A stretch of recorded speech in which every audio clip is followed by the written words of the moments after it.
NDA ने अपना manifesto जारी किया है, क्या कहेंगे? आपने देखा होगा मैनिफेस्टो में क्या क्या है। देखिए, आज हम लोगों ने देखा कि मैनिफेस्टो जो है जारी जैसे किया गया वैसे ही ख़त्म भी होगी।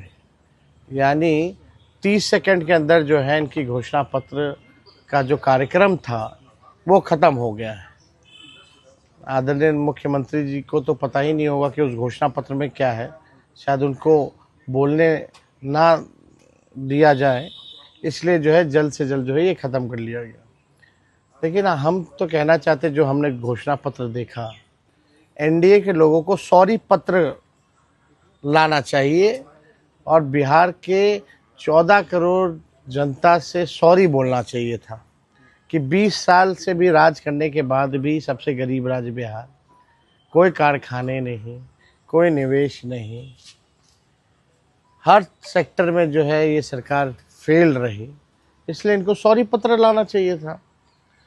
और अगर इनका 20 साल का जो झूठा जुमला अगर आप लोग देखें, जो वादे इन्होंने किए थे 20 साल से, हर घोषणा पत्र 20 साल तक का जितना इन्होंने घोषणा पत्र लाया है, वो घोषणा पत्र भी कहता हुआ कि हमारा क्या हुआ, हमारा क्या होगा।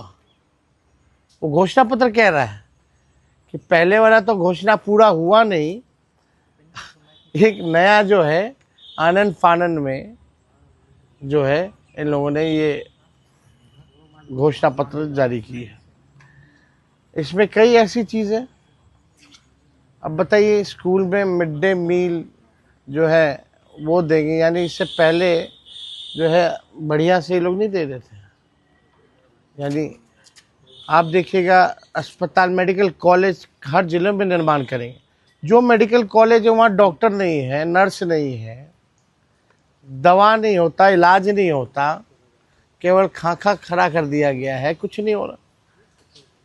तो उस हिसाब से अगर आप देखें तो इन लोगों को सॉरी पत्र ला करके इन लोगों को माफ़ी, बिहार 14 करोड़ बिहार की जनता से माफ़ी मांगनी चाहिए।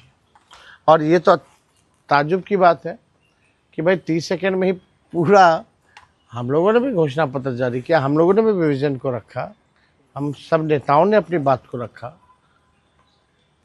ये कौन सी बात हुई कि कोई बात ही नहीं की गई। तो बड़ा अजब और गजब का आज का इनका घोषणा पत्र का समारोह जो था वो देखने को मिला। केजी से पीजी तक पढ़ाई और रोजगार की बात, महिलाओं को लेकर लखपति तो ये मत, तो आप देखिएगा जो भी बातें हैं, हर जिले में फैक्ट्री, भाई 20 साल से क्यों नहीं लगा रहे थे फैक्ट्री। और अमित शाह जी ने तो कह दिया कि भूमि की कमी है। तो ये केवल जुमला है। बिहार की जनता इनके चाल और चरित्र को पहचान चुकी है।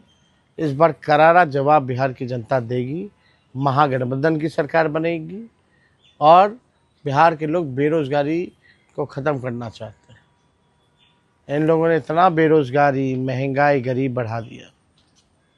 बढ़ा दी। आप देखिएगा 94 लाख ऐसे परिवार, गरीब परिवार का, उनका क्या है इसमें? उनको कैसे मुख्य धारा में लाएंगे, आर्थिक न्याय उनके साथ कैसे करेंगे? कोई बात नहीं, कोई जिक्र नहीं।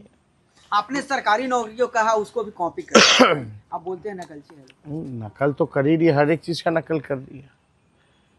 1 करोड़ नौकरियां रोजगार देंगे, हमसे पूछते हैं कि कहाँ से देंगे, ये कहाँ से देंगे, तो ये तो बताएं।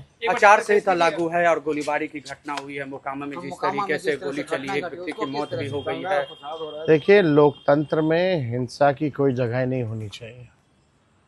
और ये ताज्जुब में है हम लोग कि कोई व्यक्ति जो है अपने काफिला, एक तो 40-40 गाड़ियों का काफिला, और तो और हथियारों के साथ लैस, कैसे घूम सकता है? इलेक्शन कमीशन क्या कर रही है? प्रशासन क्या कर रहा है? अब तक क्या कार्रवाई की गई है? हत्या हुआ है, कई गवाह हैं, एफआईआर हुआ है, चश्मदीदों ने घटना जो है वो बताई है कि किसने किया, कौन कराया, किसने गोली मारी, किसने गाड़ी से रौंदा। लेकिन प्रशासन के लोग चुप है, कोई कार्रवाई नहीं की गई। यही है ना, गुंडों को, अपराधियों को संरक्षण कौन दे रहा है? और जंगल राज की बात कर रहे हैं ये लोग, जिन लोगों ने अपराधियों को पाला पोसा बड़ा किया, केवल अपनी कुर्सी बचाने के लिए इस्तेमाल कर रहे हैं जो लोग, आज उन लोगों को संरक्षण दिया जा रहा है और वही लोग जंगल राज की बात कर रहे हैं। इलेक्शन कमीशन को तो संज्ञान लेना चाहिए, सुमोटो लेना चाहिए कि ये कैसे हुआ, किस अधिकारी पे कार्रवाई हुई, कोई एक पुलिसकर्मी पे, कोई डीएसपी एसपी के पे कोई कार्रवाई नहीं की गई। तो आप समझ जाइए बिहार में स्थिति क्या है। अब सच्चाई सामने आ गई, बिहार की जनता देख रही है।